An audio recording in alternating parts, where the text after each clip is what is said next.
Hi guys. As 2020 comes to a close, I just wanted to take this opportunity to say thank you so much to everybody that's supported Mystic Freyja throughout the course of 2020. It's been a very testing year for everybody, I feel. Everybody's gone through their own, or still going through their own personal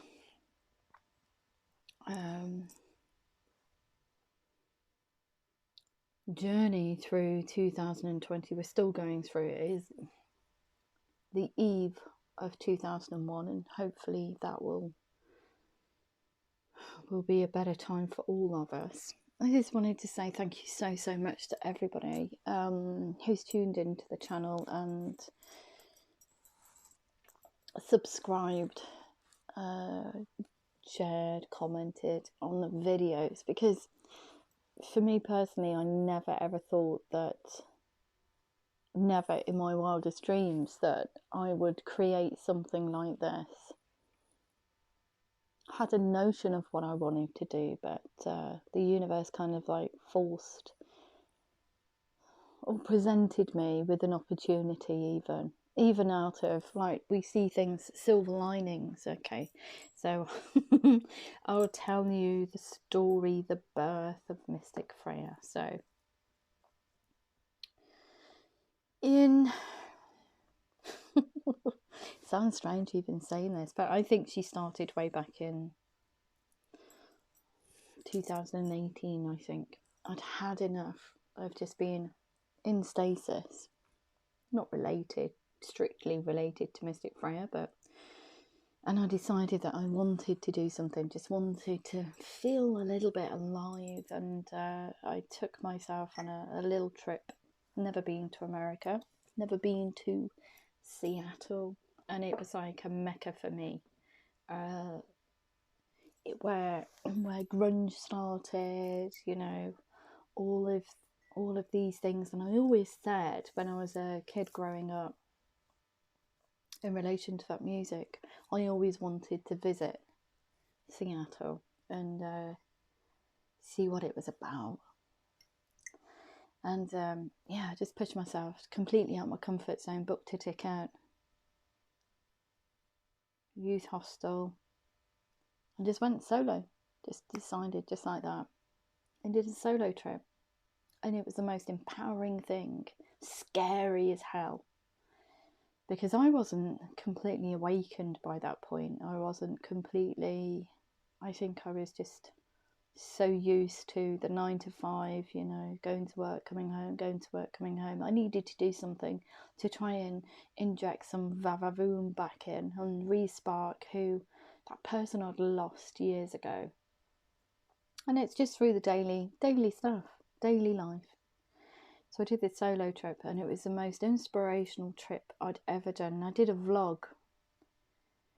So even though I wasn't near my nearest and dearests, they could follow this via Facebook, and I just put little snippets out of what I'd got up to and how it was making me feel. And it was crazy to see the responses that I had, and everybody was kind of like living it with me, or kind of like through me. They were on this journey anyway.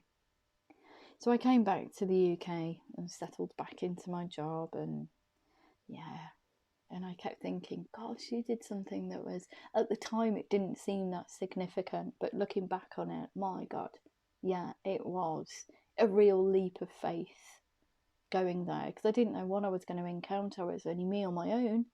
I didn't have anybody there that, I could turn to, or it's a complete, get out there, see it, do it, engage with people, and just get on with stuff. And it was invigorating. So I came back, settled down into a job, and I'd gone out there for Halloween, because I know America just does Halloween like anything. But I remember Halloween night, I was walking around Pike Place, and it was it wasn't deserted, but it was just like, oh, Okay, because I just didn't know anybody. I just didn't, I was just experiencing feeding off energies, kind of like, the place, everything else, and it was just lovely. It really was. Didn't really get to see any Halloween stuff, but as in, the burbs, if you call it that, the suburbs where they have all the decorations and things. I didn't do anything like that, but I just enjoyed Halloween night on my own with a coffee, actually, overlooking Pike Place and the wheel there. Oh, it's just gorgeous, just looking out across the bay, and just really enjoying it. It was very windy that night as well, and just contemplating what I wanted for the future and how I was going to forge forward out of the normal day-to-day stuff. So I come back to the UK and settle down into this job, and yeah, by probably just after Christmas, by January, February time, I was feeling itchy feet. I'd already lost that vavavoom because I was just back into the daily grind. And I had a chance of redundancy in the March, which was a bit of a March, April time. My bosses came to me and said that we're restructuring our department, and yeah, your job's on the line. And I sat there and I thought, oh my crikey, all these feelings of how am I going to make it? Gosh, I've got all these extra things to take care of financially, blah, blah, blah, like the rest of us do. And yeah, they were trying to persuade me, I think, in my heart of hearts, to stay. But eventually I decided that I wanted to go. Something inside said, no, you just need a complete change. So I went back to do something that was completely off the scale. I went back to revisit kind of like something that I used to do when I was a kid through university and college. I went back to be a kennel maid, but not just a kennel maid. It was an assistant manager of one of the kennels in a completely different part of the country. It's in Cornwall. My ancestral home's in Cornwall. My grandfather comes from Cornwall, and I thought it was a great idea just to up sticks and just move. So I went on this wacky kind of like trip. Yeah, go on, yeah, let's move everything. Let's change our lives now. Do something that's a little bit less stressful. It's more in tune with you. You'll be outside in nature, blah, blah, blah. And yeah, up sticks and came to Cornwall. Didn't even have a kind of like inkling of, what lay before me. And that was in the July of 2019. I was very fortunate that that had somewhere to stay, springboard off, and the kennels had on-site accommodation, even though it was kind of like a little caravan that I lived in. And I went back to such a simplistic life, and it was just lovely, even though I did live on site, so it got a bit stressful at times, but I loved it. I really did love it. Outside and everything else. And then this September came, and in that September, I don't know, I was flicking through eBay and I saw these cards here, along with a massive load of cards that this lady was selling, and none of these cards had only been used like once or twice. And these were, but I think this what piqued my interest. These cards here were fetching silly money. I don't know why, but everybody seemed to want them, and I thought, wow. And that comes in a pack of loads of other cards. I'm gonna go back to my roots, and I used to collect tarot cards when I was a teenager, early 20s, and I've got masses of packs of tarot cards that I love. I love the artwork, and as an artist, this is why I bought them. Interested in tarot, mysticism, and the metaphysical. Had a little dibble around it, in my 20s, reading tarot, and to be honest, most of those packs have only been used once or just sat in a sealed box, because I was using them as kind of like collector's pieces for some reason. This is why, I've got stuff everywhere. I collected lots and lots and lots of things over the years, and, sealed them away in boxes like loads of people do and forget about them and never use them, and you think, what a waste. So yeah, I bid on these tarot cards and they came, and I bought some other packs as well, and I thought, oh, I get back into my tarot reading again. And I never did it to any extent, not in the way I do it now, never to any great extent. Used to do it for myself and perhaps friends, but never really studied the cards. It was more kind of like intuitive, and didn't really connect with the cards on any great depth. Anyway, so I get these cards and I look at these and I think, yeah, I'm just going to sell these. And something said to me, no, just put them back in the box. Start using them. Even if you do it for yourself, even if you start to do this for yourself. And yeah, over the course of September 2019, September, October, November time, I started to really get into them. And in the September, when I bought these cards, it was so strange. I had I didn't even know what was going on. It was so weird. I just woke up one morning and it was just really weird. Everything was so settled. I didn't feel stressed. I didn't feel anything. It was just, I was so in tune with everything. And I could feel all these things as an empath. It was just so strange. And I got out of that caravan in the morning to open the kennels, and everything was so bright, like 10 times brighter than it should be. And the colours were more vibrant and everything else. And I was on Facebook and I was saying, oh, I think I'm going a bit strange. I've had this thing. I just feel really high. I wasn't drunk. I don't do drugs. I just couldn't understand what was going on. My friend said to me, she's a great spiritualist, and she runs a business over in Ohio, I think.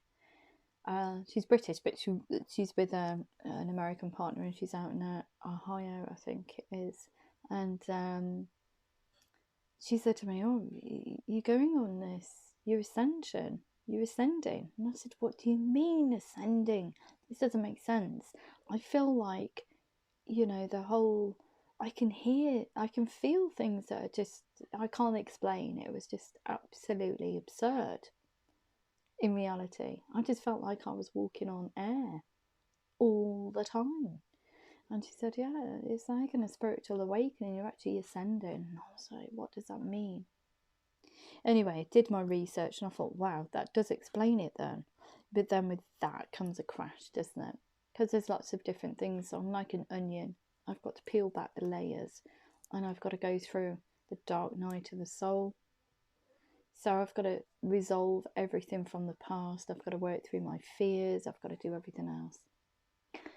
And yeah, it came to kind of like hit a really big high, and then got to this kind of, I don't know, it was just awful. I just kept crying all the time, and really emotional for no reason.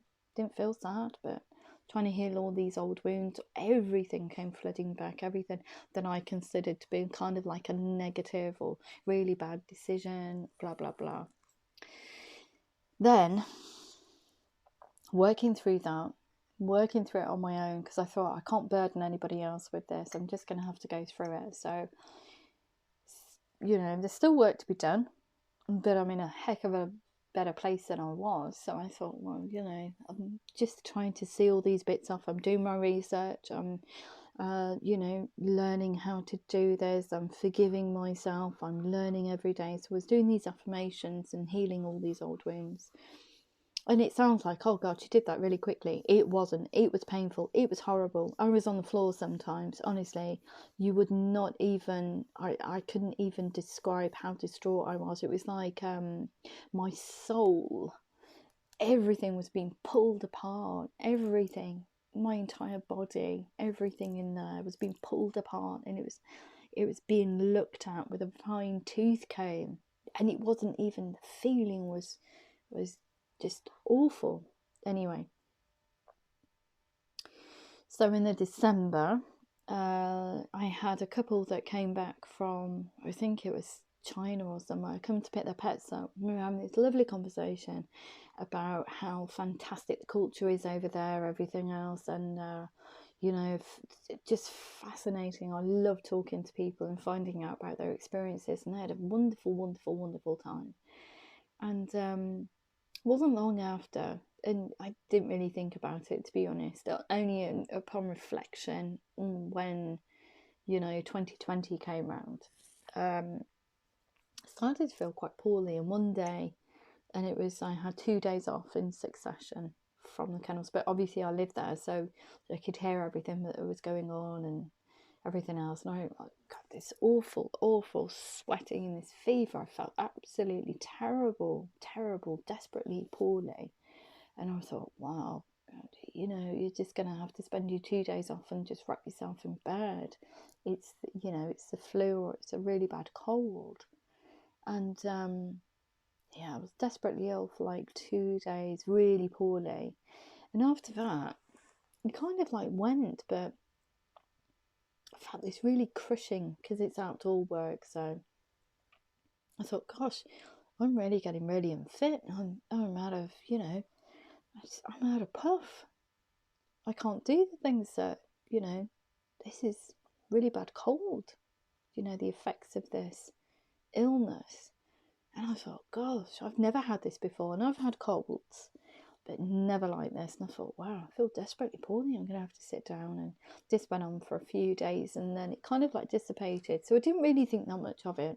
I said to my mum at the time, I phoned her and I said, look, I've been desperately poorly. I've had this really bad lurg, and it's nothing like I've ever experienced before. It's been really awful. I said, I just can't breathe. I said, I feel better now. Anyway, because I had to just get on with it. I had a job to do. I had, dogs and cats to look after and everything else. And we fast forward to March, and this pandemic hits, and it's kind of like, oh my goodness me. And the months coming up to it, or that month, the bookings dropped off. It was supposed to be getting really kind of like busy for April time, which is Easter. The kids go off on holiday and things like that, and we were fully booked. And then all these bookings start going, and my bosses, they went on holiday for a month, the end of February. And I said to them at the time, I said, because I hadn't really got into Europe then, I said, do you really think it's worth going on this holiday? Because apparently this is, this flu thing that's going around, this virus, it's pretty nasty.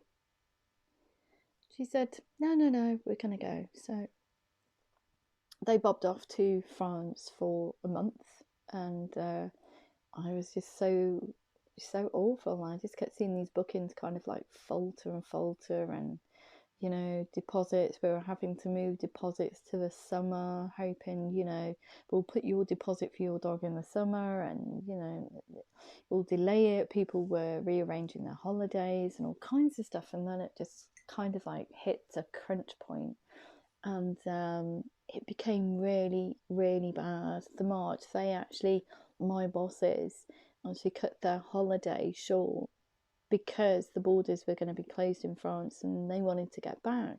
I was making light of it. I just said, oh well, if you get caught over there, don't worry about it, it's in safe hands, it's fine. But there was like saying, no, we need to get back. And I was thinking, well, it's really not that bad, is it? They'll just shut the borders and blah, blah, blah. So they come back, and about a week later, or 2 weeks, you could see it was getting desperate. The kennels was absolutely deserted. By this time, it had got into France, and the rest of Italy was completely kind of like, they were on their knees, and you could feel this impending doom. And day of lockdown, my boss came to me and she said, unfortunately, we're going to have to make you redundant. And I was like, oh, well, okay.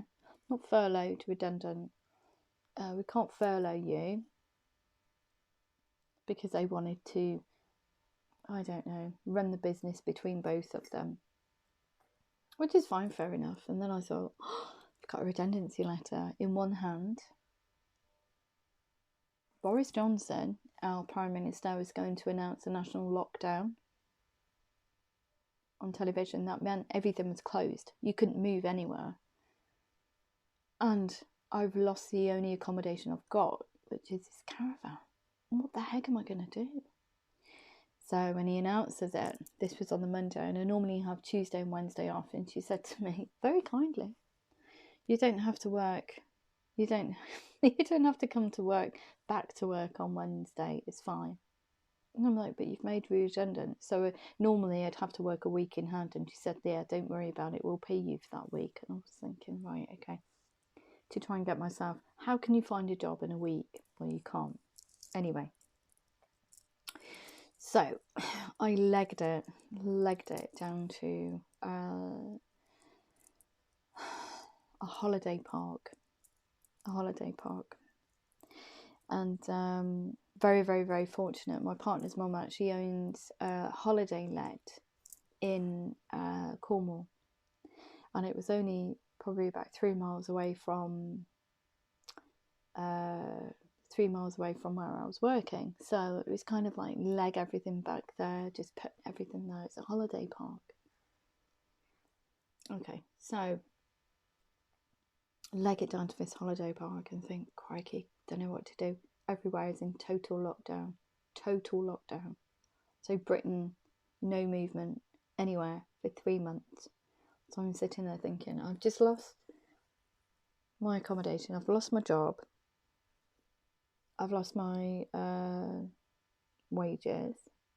I really don't know what to do. And I just kept, because I'm quite motivated, I just kept applying for jobs. It's a lockdown. Nobody was interviewing, nobody was doing anything, nobody could do anything. The only unfortunate thing is here, there's no cable internet connection. There's nothing. And because we're in a valley, the mobile networks don't really work that well. So I move everything. I think I sit there. I think, crikey, I need to keep myself motivated. I need to do something. So I had this idea and I thought, I don't know if it's going to work. I don't know if it's going to be successful. I don't know if anybody's going to even engage with it. So I thought, right, okay, I'm going to create my own YouTube channel. And I am going to try and help people focus on something else rather than this pandemic. Just try and do something to help people, because I'm an empath. So I came to the board. This is so funny. Came to the board, which is this chest of drawers. Okay. And the space denotes what kind of spread I use. And because the space is so tiny, I can only present the cards as I present them. Okay. So I'm getting frustrated because initially I wanted to do it in a space, but can't, because there's not enough room. It's impeding on other people. You know, it's kind of like, what do? You're going to have to try and use a room that you're not going to get disturbed in, and you're not disturbing other people. So this went on for about 3 weeks, even trying to come to this board to read in the way I do now. So I get my cards out and I present the cards, and I'm sitting there thinking, okay, so we can't do that spread, so I'm going to have to try and do something else. And this wasn't connecting at all. Just got cards, just, you know, there's a card there, there's a card there. Okay. Yeah. Nothing. Just normal reading. Nothing. And I was thinking, God, there must be more. I said, I must be doing something wrong. It doesn't feel right. It doesn't feel, you know, they're just cards at the end of the day. They're just cards. And they have meanings. Okay. There they are. Still couldn't do it. So I did this online tarot reading course. And that was throughout, I think, July. So eventually, throughout April, I was trying to get to this board. April, May, the end of May, I actually got there. So July, I did this tarot reading course. And then I did a psychic counselling course. And I kept coming to this board and I kept getting annoyed and frustrated with myself. So I'm like, I'm not reading these properly. How am I going to do it? How am I going to do it? And I sat here one day and I thought, right, okay, there must be a different way of reading, not just reading cards. So, and this is why I'm just blown away by the channel. And I'm blown away every time I come into this room. So I said a little affirmation. I thought, right, okay. So let's try it a different way. Because I didn't do affirmations. I didn't ask spirit. I didn't do anything, right? This wasn't even spirit led. This was just tarot cards. It wasn't anything. It wasn't anything. It was just me in a room with some tarot cards.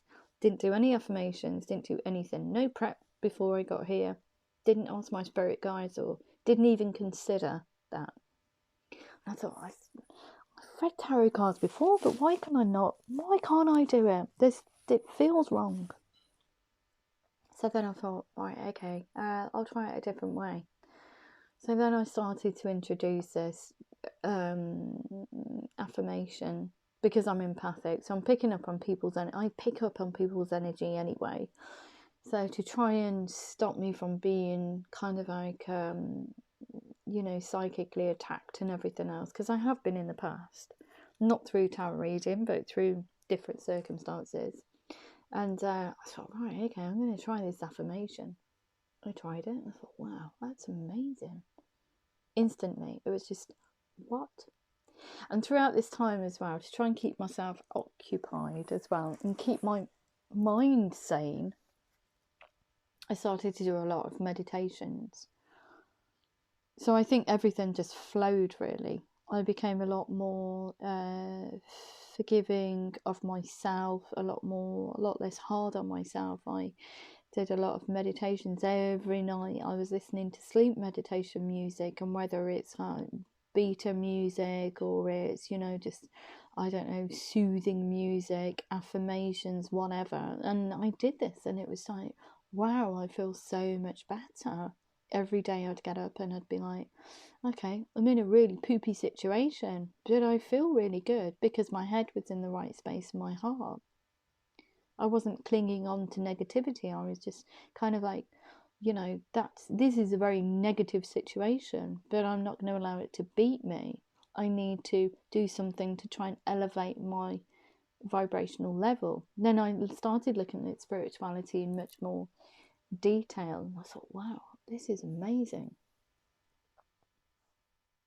And I think everything just flowed. And then one day during the month of May, I came here to this board and I thought, I'm just going to try it. I'm just going to try something. So I just asked my spirit guides, and I just felt a bit pokey about saying it because I just thought, okay. I've had many strange things happen to me spiritually and with spirits in general. So I know that they're around. So I just thought, okay, I need some help. I think, to connect with the cards. So I just asked my spirit, and I wasn't even sure if anything was going to turn up. Seriously, it was that comedic. I didn't even think that anything was going to turn up. I didn't think that I was going to get any messages. I didn't think anything. Okay, but I allowed myself to be open to it. So I opened, in effect, what was Pandora's box, and asked them to help me, and it was so strange. Oh my god, honestly, so strange, because I was connecting with everybody, the consciousness, everybody's energies, and then all of a sudden it was just like, right, you've asked for it. The universe went, right, you've asked for it, have it. It was just like, I was overwhelmed. I thought, why am I saying these things? This is not me. Why am I feeling this way? Oh my goodness me, there's something in the room with me. What the heck? Why are you telling me to do this? And I kept hearing things, and it wasn't me going mad. It was just so strange. I kept feeling people come in and put their hands on me, and I feel compelled to tell you this and this and this about the cards, and I'm like, what the heck? What is going on? It's not even me doing it. And I had to come to terms with the fact that I'd opened Pandora's box, And if you do that, they are going to throw everything at you. And they will make you have 40-minute readings if they think that someone out there needs to hear it. And then I started to get a little bit nervous. I think through the June and July, I was getting such strange messages, and the feelings that they were giving me were people that were in desperate need. Desperate need of help. And these messages were coming out, and it was just like, what if that person never comes across this tiny channel that nobody knows about because I don't promote it that much, you know? What if they never see it? And I thought, oh my gosh, okay. So then I started to get nervous. And then I was feeling these empathically, picking up on these emotions of these people that were in desperate need. And I unfortunately, a few people that were close to where this accommodation is actually took their own lives. So as an empath, I'm picking up on all these energies and trying to make sense of everything, and getting really stressed at the fact that I couldn't get the messages out on a bigger platform, and then it was an internet issue. I couldn't upload the videos because what Spirit and my guys were giving me were like 40-minute videos, and it was very, very, very, very stressful. Yeah, I didn't have the internet connection, didn't work. So this is funny in itself. I have to laugh at it now because at the time it was just awful. It really was traumatic. So I've been given this gift. I've been given this thing. The universe have given me this way of reading. I have to fulfill it. As an empath, I have to fulfill it. I have to do it. So I felt a great sense of gratitude for being picked, but also a great sense of not burden, but a huge responsibility to get these messages out. So very, very, very serious. So yeah, my internet connection kind of like failed. It was trying to find a way of uploading them in a timely manner, and due to the hugeness of these videos, it was taking like 3 days for one to just even get to a point of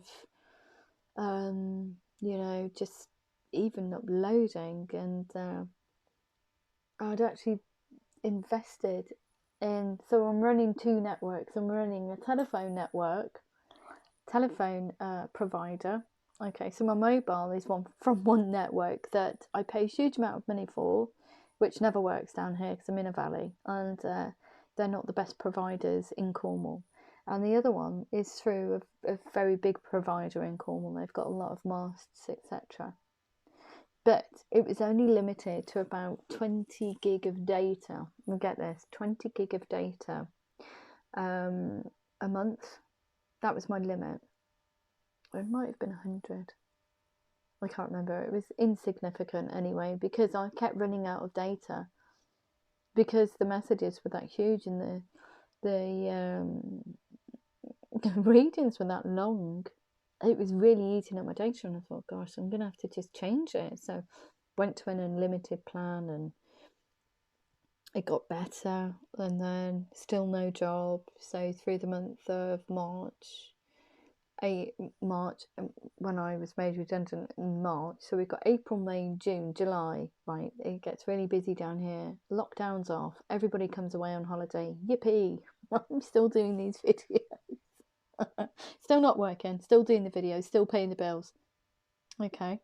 And it was very touch and go whether or not this channel was actually going to progress and get to December 2020, because at times I was reliant on other people helping me along the way, i.e. putting a little bit of money in my bank account to just pay for the bills. Seriously, it was that desperate. That desperate. So still going on, still getting the messages, still thinking, crikey, this is a really weird way to work. Anyway, and then noticing a kind of like different guides coming in, different things happening. And because it was summertime, obviously everybody's down here, having a lovely, happy holiday. It's COVID's still here, but goodness knows why everybody came down on holiday, just kind of like, you know, creating a boiling pot of whatever. So in amongst all these holiday makers from all around the country, all around the world, coming to Cornwall, it was just crazy. It really was. I was sitting there thinking, oh my gosh, why would you even do that? Why would you go on holiday? You know, this is serious anyway. So we're all fighting for kind of like internet time and one mast. And I've got these huge videos to upload, so I have to kind of like cut them down into days. So one day I'll come into the room and do the usual, affirmations, etc. And there could be a very bubbly person in here with me.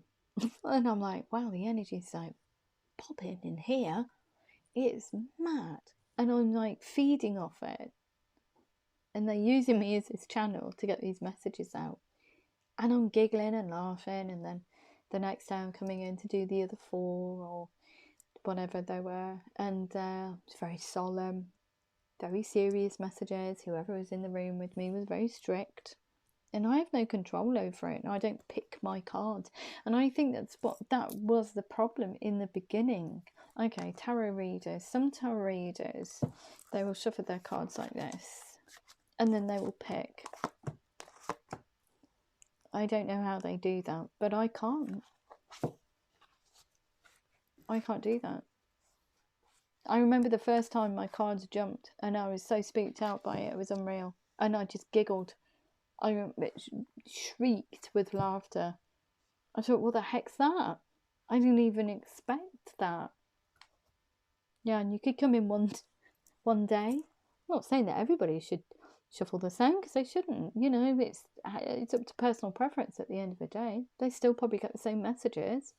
It's just they read in a, you know, I consider that as an empath. If I pick the cards, it's my energy. That's the only reason why I just shuffle. But to be fair, when I even asked Spirit and Guide to help me deliver messages, they just took over the cards anyway. It's not even me that's doing it, it's them. I am just the vessel here to impart messages. Yeah, and it just went on, and you know, you could come into here one day and it's like, you know, laughy, jokey, lovey, you know, intoxicating. It's just such a strange feeling. And I never, ever, ever thought that anybody would be, would even connect with the messages. That's what really worried me, that they wouldn't connect with it, because it's not like, they're not like normal love readings, I would say. They've progressed. I did use just the oracle cards and one card to denote the actual energy of the reading, and it was just oracle cards. So it was one tarot, and then it progressed. I thought, well, okay, we'll just go with the tarot, and they just gave me 4. And as I asked more and more things, and I did more and more, my affirmation started to get stretch out. So it doesn't stretch out to just me, protecting my family.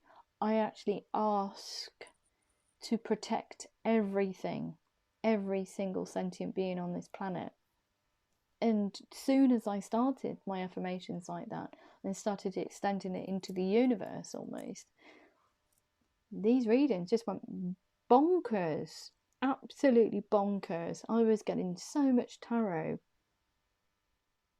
And then I thought, I'm going to have to try and reel it back because the videos were so long.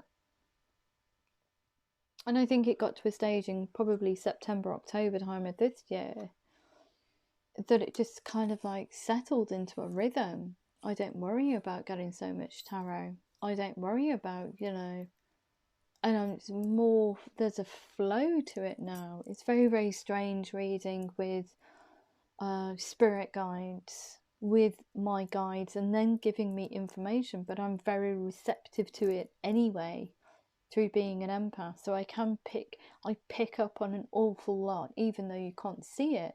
I can pick up on people's emotions, you know, friends, say, halfway around the globe. I can pick up on what they're feeling and thinking. It's so, so, so strange. You know? And I never thought I'd be able to read cards in the way that I've come to read them. and deliver messages, because some of these messages are really kind of like dictatorial.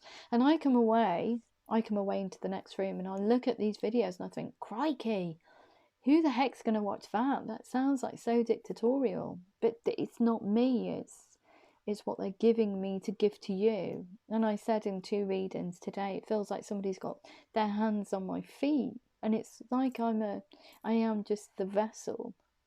But I never, ever, ever, ever, ever, ever in my wildest dreams thought I could read like this. And it is such a special feeling, honestly. I just can't describe it. The amount of joy that it gives me just being able to read in this way and to connect is amazing. Amazing. So I just wanted to say, well, very long and protracted. Thank you so much for being on this journey. Thank you so much for everybody who's had personal readings. I love you all, seriously. My door is still open. There will be